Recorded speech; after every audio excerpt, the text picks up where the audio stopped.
Ever stop and think about how the internet actually works? I mean, really works. You've got billions of devices, and tons of them are using the same private IP addresses, like 192.168.1.1. So how is it not just total chaos? The answer is a clever trick called network address translation, or NAT. But today, we're going deep on a very specific and kind of mind-bending type of it.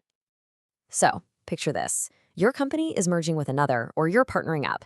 And then the network engineers realize, oh no, both companies are using the exact same internal IP address range. How can a computer from one company talk to the other if the addresses overlap? It sounds completely impossible, right?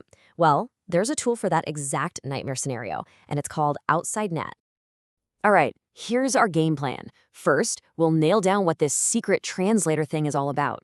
Then, we've got to learn some special lingo, because NAT has its own vocabulary. After that, we'll see how the translation actually works, step by step. We'll walk through a real example to make it stick, and then we'll talk about why any of this actually matters in the real world. Okay, let's dive right in. Now, when most of us hear NAT, we think about translating our own private internal IP address so we can get out onto the internet. Outside NAT, it's the complete opposite. It's not about changing your address at all. It's all about changing the address of the device on the outside that you're trying to talk to. So here's the textbook definition for you. It's a process where your router translates the IP of a device that's outside your network. And the whole point of this translation is to make things work for the computers inside your network. In a way, we're giving that external device a new identity, a temporary mask, just for when it talks to us. Now, to really get this, we have to learn two key terms. This is the foundation, you know? Once you get this vocabulary, everything else just clicks into place. First up, the outside global address. This is the real deal. It's the actual, public, officially registered IP address of that server or computer out there on the big, wide internet. It's what the entire rest of the world uses to find it. You can just think of it as its true name. And then you have its counterpart, the outside local address. This is the address that only our internal computers see. It's a stand-in, a substitute that our router just made up. Think of it as a convenient alias or a nickname that we use inside our own network to talk about that external device. So let's put them side by side. On one hand, you've got the outside global, that's the real public IP. On the other, you've got the outside local, that's the internal alias we made up for it. The router's whole job in this process is to be the secret translator between that alias and the real thing. Okay, now that we've got the vocabulary down, we're ready to see how the magic actually happens. Let's break down the play-by-play. It's actually a pretty simple three-step dance.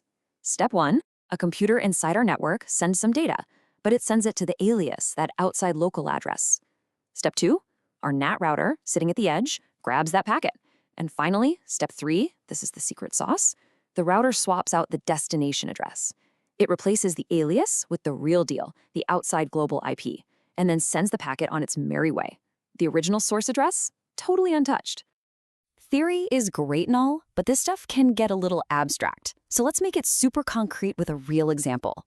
Honestly, seeing the numbers in action is the best way to get that aha moment.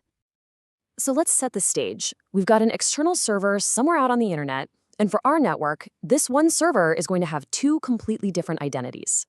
Its real public IP, its true name that everyone else on the internet knows, is 198.51.100.10.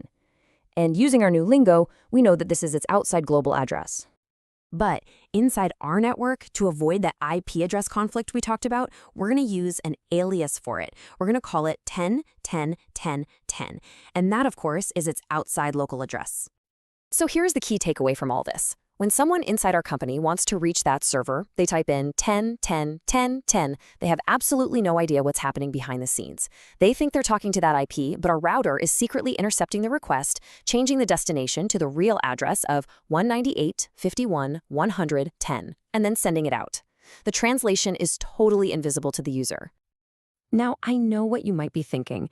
This sounds like a lot of hassle. Why would a network admin ever bother setting all this up? Well, it turns out it solves some very specific and very painful real-world problems. And here's the payoff. First and foremost, it solves that problem we started with, overlapping IP addresses between two companies. It's a lifesaver. But you can also use it for more advanced things, like creating special routing policies for certain kinds of traffic. Or maybe you need to map an external IP to a different one to make it work with your internal firewall rules. It's a really powerful and flexible tool in a network engineer's toolkit. So, if you remember just one thing from all this, let it be this. Regular NAT is all about translating the IPs of the network you do control, your own. Outside NAT is its perfect mirror image. It's a powerful tool for translating the addresses of networks you don't control, letting you talk to them when it would otherwise be impossible. And that kind of leaves us with one final big thought. We just pulled back the curtain on one tiny hidden piece of internet plumbing. It makes you wonder, doesn't it? How many other secret translations, hidden handshakes, and invisible tricks are happening every single second just to hold the entire architecture of our digital world together?